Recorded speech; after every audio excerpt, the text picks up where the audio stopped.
Hello dear students, welcome back to easy notes. आज हम लोग स्टार्ट करने वाले हैं mechanical properties of fluid chapter का लेक्चर नंबर 4, यानी आखिरी लेक्चर, जिसमें हम लोग बात करेंगे सरफेस टेंशन के बारे में।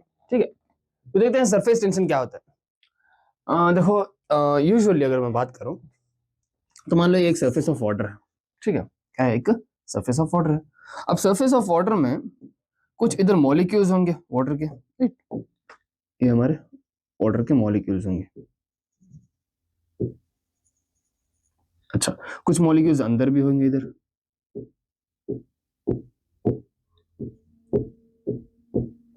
अच्छा, अब ये जो अंदर वाले मॉलिक्यूल्स हैं वो इन पे फोर्स लगाएंगे ऐसे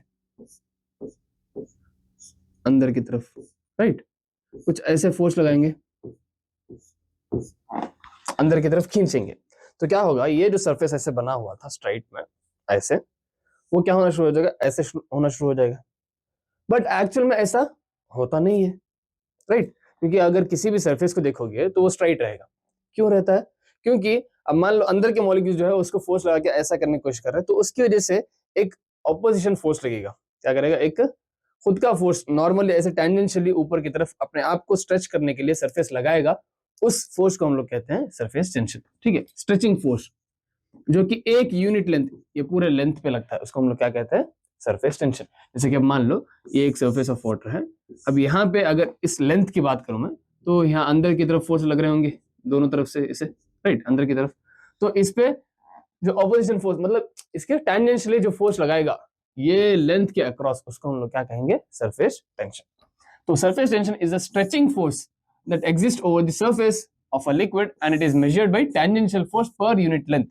Tangential force per unit length is known as surface tension. उसी को हम लोग क्या कहते हैं? surface tension. Acting perpendicular to one side of a imaginary line. हम लोग imaginary line assume कर रहे हैं वो, ठीक है? जहां पे भी अब मान लीजिए कि ये surface है तो उस पे एक line assume कर रहे हैं, उस पे लगने वाला perpendicular force, ठीक है? Okay, drawn on the surface of liquid, इसको हम लोग क्या कहते हैं? इसको हम लोग कहते हैं सरफेस टेंशन, जो कि सरफेस को स्ट्राइट बना यानी स्ट्रेच्ड रखने में मदद करेगा। ठीक है, तो सरफेस टेंशन को हम लोग टी से डिनोट कर सकते हैं और सिग्मा से भी डिनोट कर सकते हैं और समटाइम्स एस से भी डिनोट कर सकते हैं। मैं मोस्टली टी यूज करूंगा, तो आप लोग टी को लेके आगे बढ़ना। Next, SI unit of surface tension will be newton per metre, newton per metre, and dimension will be M T power -2 हो जाएगा। ठीक है, चलो अब बात करते हैं किन किन चीजों पे सरफेस टेंशन डिपेंड करता है। तो सबसे पहली बात अगर करूं, surface tension depends on temperature. Temperature पर कैसे? टेम्परेचर पर कुछ यूं डिपेंड करता है कि अगर मान लो टेम्परेचर किसी बॉडी का बढ़ा दो, ठीक है, किसी भी लाइक मान लो लिक्विड का बढ़ा दो, तो क्या होगा?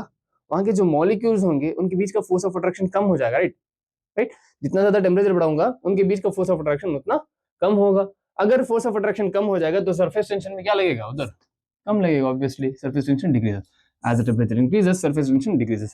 Next, the medium on the other side of the surface, मतलब कौन सा मीडियम है उस पर भी डिपेंड करेगा। अगर मीडियम ज्यादा डेंसर है तो ज्यादा सरफेस टेंशन लगेगा, कम डेंसर है तो कम सरफेस टेंशन लगेगा।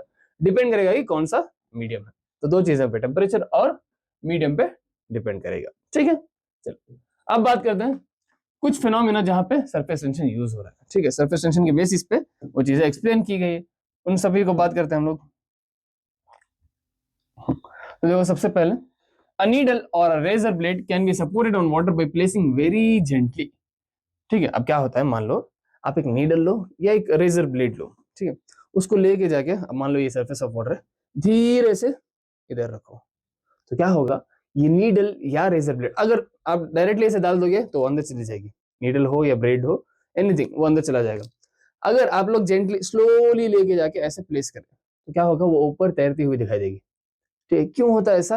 क्योंकि अब मान लो नीडल का जो वेट था वो कुछ मान लेते mg है, राइट? वो कौन बैलेंस कर रहा है? जो सरफेस टेंशन की वजह से ऊपर फोर्स लग रहा है, राइट? क्योंकि सरफेस को स्ट्रेच करके रखने के लिए टेंजेंशियली फोर्स लग रहा है ऐसे, परपेंडिकुलर फोर्स, तो वो क्या करेगा? उसको बैलेंस कर लेगा। किसके? नीडल के वेट को, नीडल या रेजर के ब्लेड को। तो क्या होता है? The surface tension force support its weight for the same reason tiny insects crawl over water surface without sinking. आप लोगों ने देखा होगा कि छोटे छोटे इंसेक्ट्स जो है पानी की सरफेस पे क्रॉल होते हुए दिखाई देता है आपको। क्यों? क्योंकि टाइनी इंसेक्ट्स का मास बहुत ही कम होता है। कम होने की वजह से क्या होता है? सरफेस टेंशन का जो फोर्स लग रहा होगा वो उसको बैलेंस कर लेगा और वो आराम से उसके ऊपर से चल सकती है। नेक्स्ट बात करते हैं,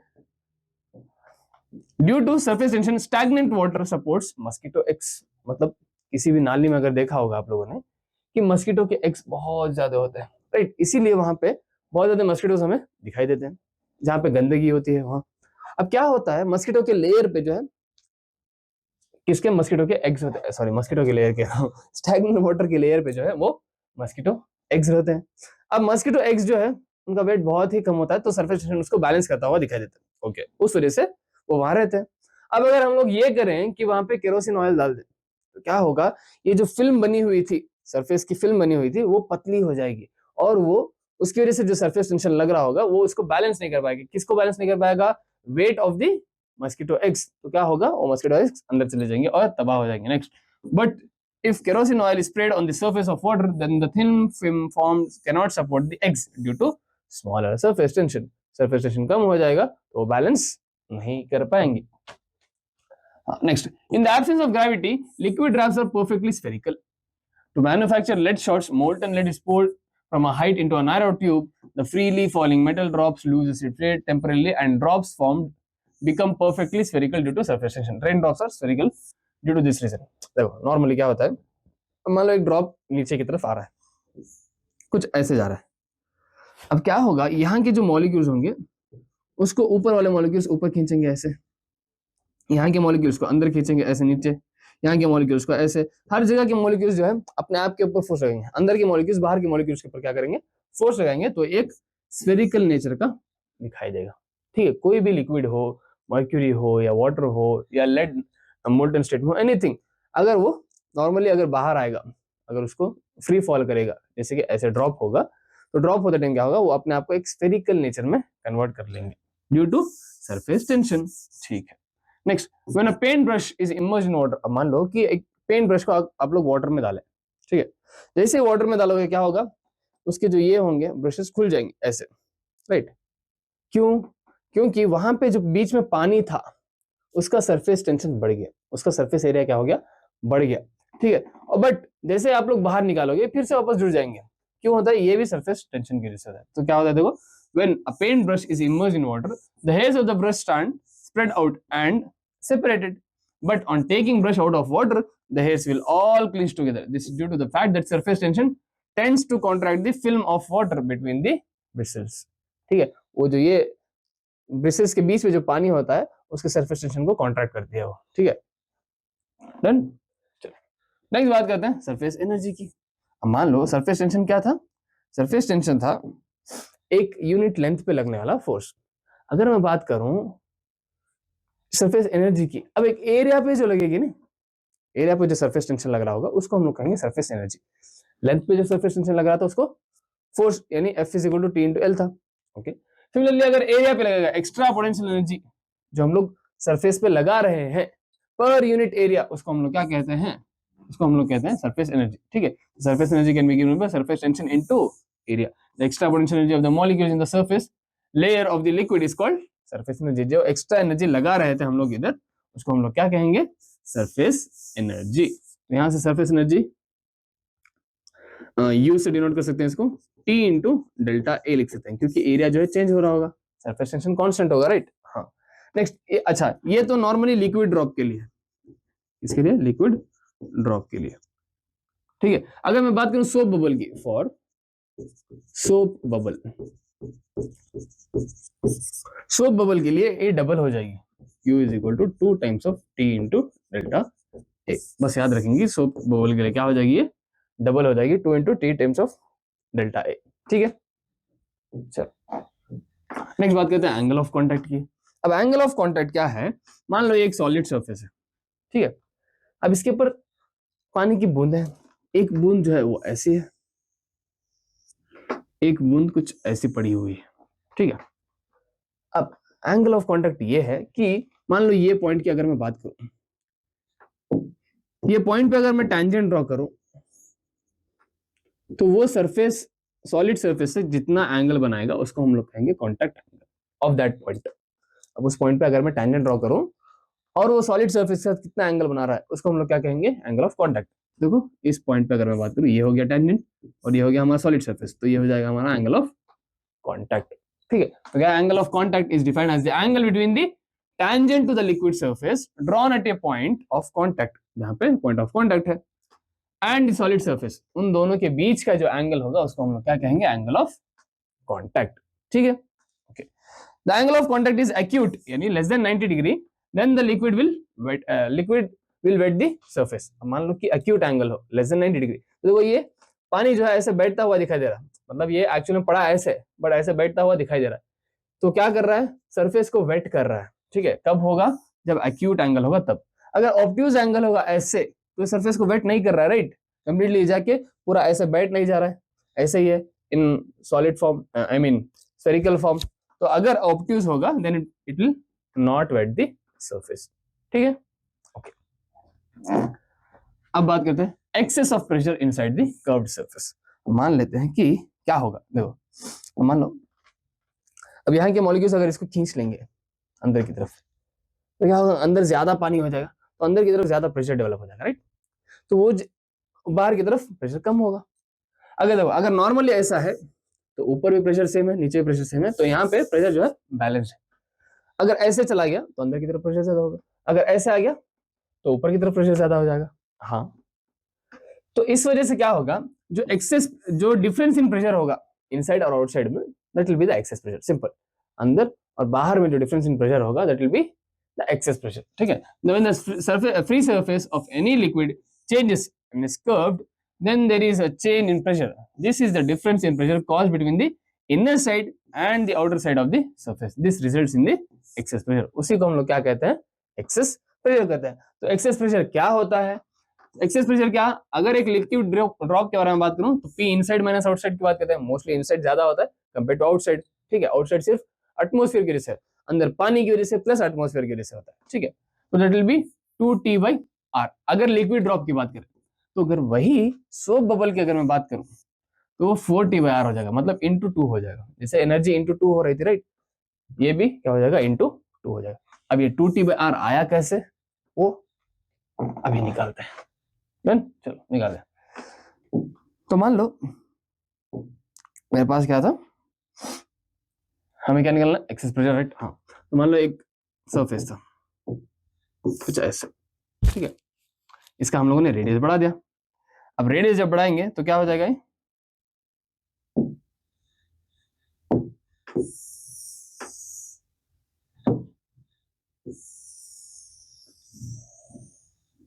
हाँ ऐसे, देखो इनिशियली इसका रेडियस था कैपिटल आर, और मैंने डी आर रेडियस बढ़ा दिया। मतलब क्या हुआ, यहां से देखो कुछ आर था, थोड़ा और बढ़ गया, राइट। देखो नॉर्मली ऐसे था, थोड़ा और बढ़ जाने से क्या हो जाएगा, रेडियस बढ़ जाएगा। हाँ, रेडियस बढ़ गया, कितना बढ़ा, डी आर रेडियस बढ़ा। ठीक है, तो इनिशियल सरफेस की अगर मैं बात करूं, इनिशियली एरिया क्या हो जाएगा, A1 will be equal to 4πr² था। इनिशियली बात कर रहा हूं।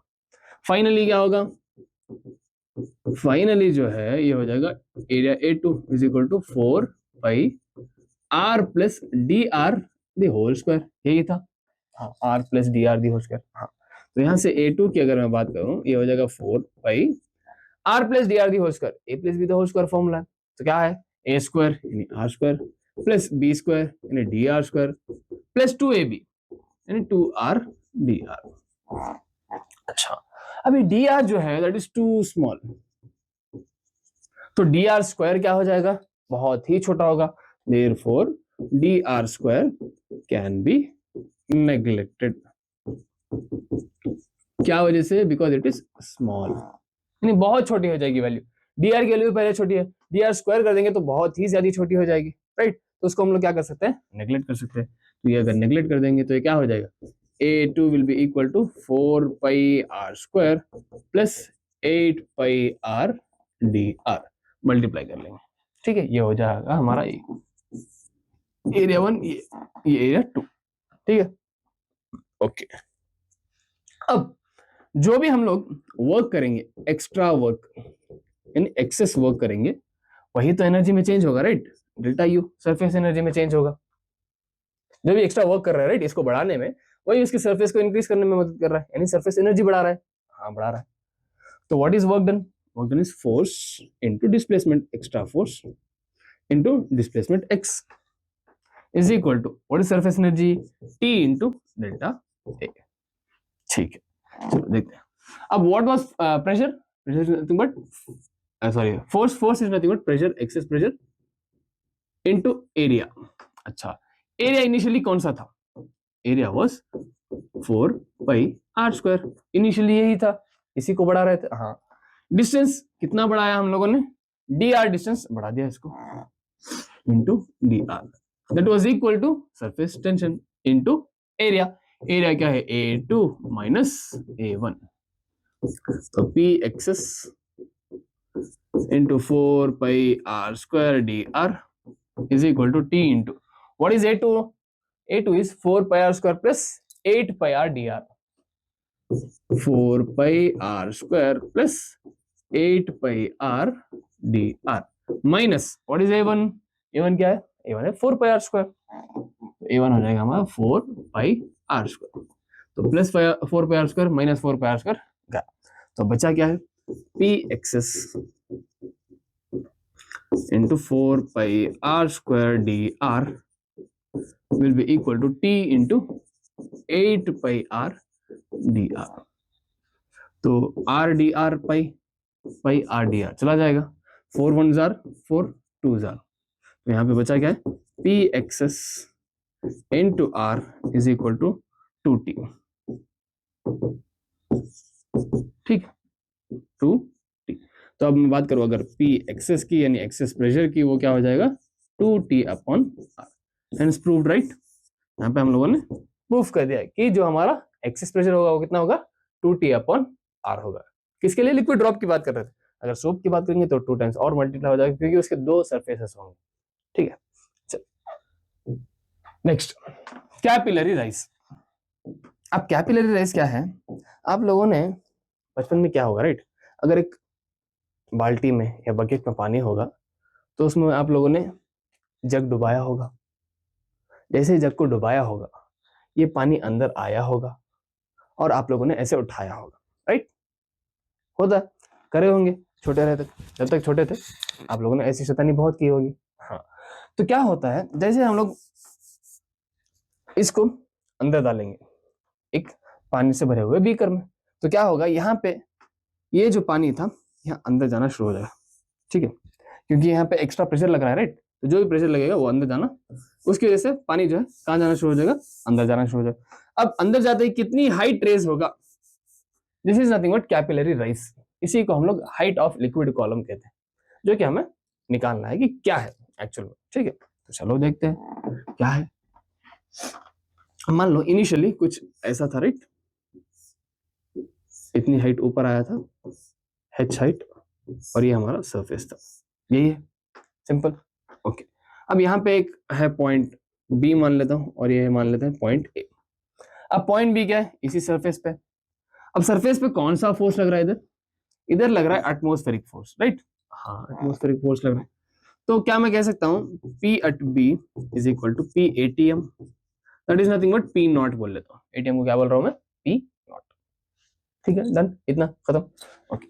अब बात करते हैं एक्चुअल सरफेस की, कि हमें PA निकालना है राइट, उसी से हम लोग डिफरेंस निकाल सकते हैं क्योंकि हमें पता है we know that P at B is equal to P at A plus rho GH, क्या ये सही होगा, देखते हैं आगे जाके P at B ज्यादा होगा या P at A ज्यादा होगा, वो बात की बात है, पहले देखते हैं कि क्या ऐसा हो सकता है।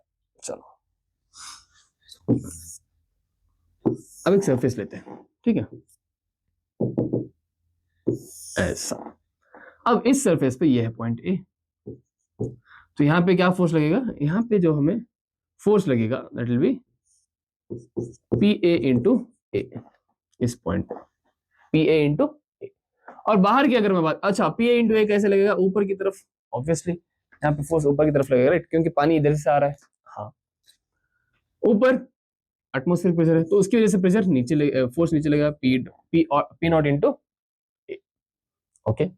अब सरफेस टेंशन कहाँ लगेगा, सरफेस टेंशन सरफेस पे लगेगा, मतलब ऐसे ऐसे टी राइट।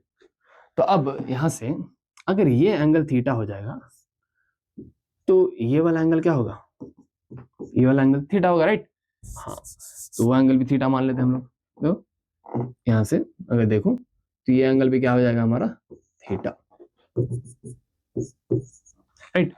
अब टी के दो कंपोनेंट होंगे, एक होगा ऊपर एक होगा नीचे, सॉरी साइड में, ये हो जाएगा टी कॉस थीटा और ये होगा T sine theta.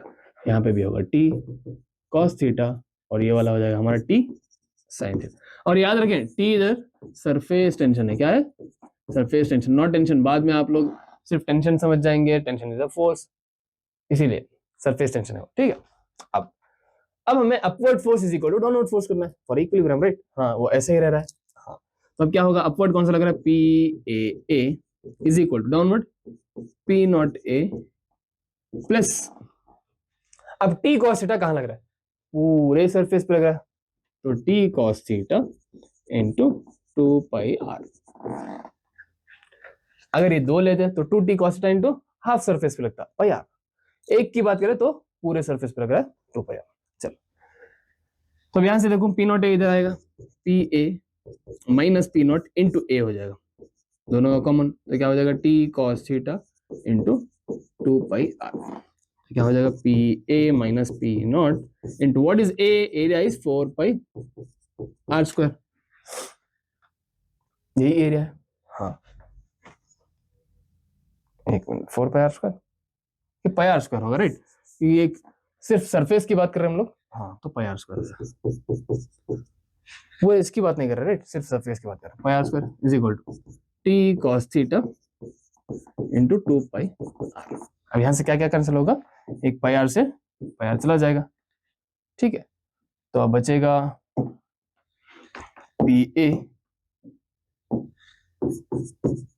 Minus P naught is equal to 2t cos theta, ये r नीचे चला जाएगा, divide by r, 2t cos theta divide by r। तो P A is nothing but P naught plus 2t cos theta upon r, ठीक है। ये आ गया हमें पी ए, ओके। अब हमें चाहिए क्या, हमें चाहिए हाइट। हाँ, तो अब यहां से अगर देखो तो P B is what, P A plus rho G H, but P A ज्यादा है कंपेयर टू पी बी, तो मतलब P A is equal to P B plus rho G H लिख सकता हूं मैं। हाँ, तो P A is equal to P B plus rho G H. तो दोनों को कंपेयर करें, इन दोनों को अगर कंपेयर करो तो पी ए और पी बी जो है पी नॉट के बराबर था। हाँ, तो यहां से पता चलता है कि rho G H is equal to 2t cos theta divide by r, right. तो यहां से h क्या हो जाएगा, h will be equal to 2t cos theta divide by rho G into r। तो ये हो जाएगी हमारी कैपिलरी की हाइट। तो यहां से हाइट क्या होगी, क्या क्या है, t जो है सरफेस टेंशन है, theta theta is contact angle, ठीक है, rho density of fluid, g acceleration to gravity, r radius of that meniscus, ठीक है, डन, इजी। हाँ, चलो आगे बात करते हैं। हाँ, अब बात करते हैं कुछ क्वेश्चंस की, ठीक है। सबसे पहला question, what is the excess pressure inside a soap bubble of radius 5 millimeter, surface tension of soap solution is 2.5 into 10 to the power minus 2 Newton per meter। तो एक्सेस प्रेशर पूछा है, P excess is equal to 4T by R। तो क्या हो जाएगा 4 into what is T, 2.5 into 10 to the power minus 2 divide by what is R, R is 5 millimetre, 5 into 10 power minus 3। तो 2.5 1s are 2.5 2s are, 2 1s are 2 2s are। तो क्या हो जाएगा P excess is equal to 10 power, ये cancel करेंगे तो 10 power minus 1 बच जाएगा, तो 2 इंटू 10 पावर माइनस 1 ऊपर जाएगा तो 10 पावर प्लस 1 यानी 20 न्यूटन पर मीटर स्क्वायर। ये आ जाएगा हमारा excess pressure inside the soap bubble, ठीक है, इजी। आगे बढ़ते हैं, नेक्स्ट बात करते हैं, calculate the work done in blowing a soap bubble from radius 2 centimetre to 3 centimetre. The surface tension of soap solution is 30 dyne per centimetre. तो अब देखो यहाँ पे हम लोगों ने हर चीज सेंटीमीटर डाइन यानी सीजीएस सिस्टम में ली है, तो जो भी हमें वर्क डन आएगा, जो कि हमें कैलकुलेट करना है, वो भी हमें अर्ग्स में आएगा, वही रख लेते हैं। चलो, तो what is work done now, work done is surface tension into delta A, यही है। हाँ, तो क्या पहले डेल्टा ए निकालना है, delta A will be equal to what is A? Area क्या होगा? अच्छा, अब ये सोप सोल्यूशन होने की वजह से 2 टाइम्स हो जाएगा, राइट? हाँ, area will be 4 pi R square, bubble है। हाँ, तो 4 pi R2 square minus R1 square, right? क्योंकि दोनों में 4 पाई कांस्टेंट होगा। हाँ, R2 square minus R1 square, तो क्या होगा? Delta A is equal to 4 pi into 9 minus 4, तो delta A will be equal to 9 minus 4 is 5, 5 into 4 कितना होगा? 9 माइनस 4 ही होगा ये। हाँ, 5 इंटू 4 कितना होगा? 25। चलो सब्स्टिट्यूट कर लेते हैं। तो W is equal to 2 into 30 into 20 pi. So W is equal to 2 into 20 40, 40 into 30 is 1200 पाई। ठीक है, अब इसको कैलकुलेट कर लीजिए, पाई के वैल्यू 3.14 सब्स्टिट्यूट कीजिए, तो समथिंग 3700 के आसपास आएगा। तो वही आंसर होगा, किसमें आएगा? अर्ग्स में। ऑलमोस्ट अप्रोक्सीमेटली 3700, 750 मान लेता हूँ, चलो अप्रोक्सीमेशन बोल रहा हूँ, सही नहीं है, आप लोग कैलकुलेट, चलो आप लोग कैलकुलेट ही कर लो, ठीक है? 3700 समथिंग आसपास आएगा। नेक्स्ट बात करते हैं। A liquid drop of diameter 4 millimeter breaks into 1000 droplets of equal size. Calculate the resultant change in the surface energy. The surface tension of liquid is 0.07 Newton per meter. अब हमें surface tension SI unit में दिया हुआ है, तो हमें radius को भी SI यूनिट में कन्वर्ट करना पड़ेगा। देखते हैं, डायमीटर 4 मिलीमीटर है, तो रेडियस कितना हो जाएगा इसका? 2 millimetre. Okay, liquid drop of diameter breaks, अच्छा बड़ा रेडियस जो है 2 मिलीमीटर है, 1000 ड्रॉपलेट्स में ब्रेक हो गया, तो मतलब वॉल्यूम कंजर्वेशन कर सकते हैं, volume of smaller is equal to volume of big drop. Small drops कितने? 1000 into smaller is equal to capital R cube, right? Volume conservation से हो जाएगा। तो यहां से small R cube is equal to capital R cube divide by 1000। तो अब cube root इधर लूंगा तो R will be equal to R divide by 10, right? तो क्या हो जाएगा? यानी r बाई 10 0.2 मिलीमीटर, यानी इसको क्या लिख सकता हूं मैं? 2 into 10 to the power minus 4 metre, क्योंकि मिलीमीटर का 10 पावर माइनस 3 होगा, 0.2 का 10 पावर माइनस 1, तो इसको 2 इंटू 10 पावर माइनस 3 मीटर लिख सकता हूँ, जो 10 पावर माइनस 4 मीटर, दोनों मिल गए। ओके, अब हमें चाहिए change in surface energy, simple. तो चेंज इन सरफेस एनर्जी क्या होगी? डेल्टा यू देखते हैं, delta U is equal to T delta A, ठीक है? अच्छा, उससे पहले डेल्टा ए निकाल लेते हैं, चलो इधर निकाल लेते हैं। डेल्टा ए क्या हो जाएगा? डेल्टा ए क्या होगा? 4 पाई इंटू, अब पहले तो सरफेस टेंशन का क्या चाहिए हमें? Difference, right? बड़े में से छोटे को डिफरेंस कर देंगे, क्योंकि 1000 ड्रॉपलेट जब बनेंगे तो वॉल्यूम बढ़ जाएगा, उसका एरिया भी बढ़ जाएगा, मतलब 1000 into 4 pi small R square minus 4 pi capital R square, सही है? तो यहां से delta A is equal to 4 pi, अगर कांस्टेंट ले लो तो अंदर क्या आएगा? 1000 आर स्क्वायर, राइट? हाँ, 1000 into what is are?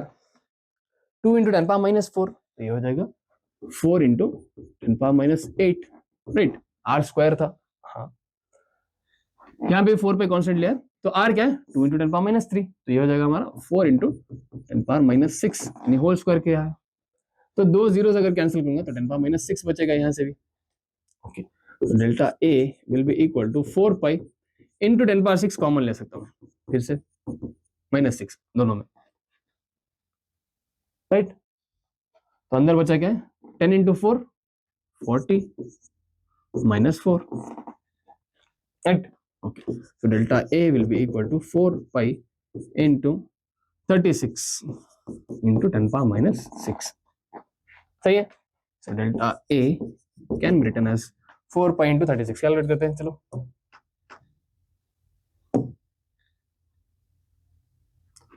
Four into 3.142 into 36 हो जाएगा 452.448 इंटू 10 पावर माइनस 6, सही है? चलो मीटर स्क्वायर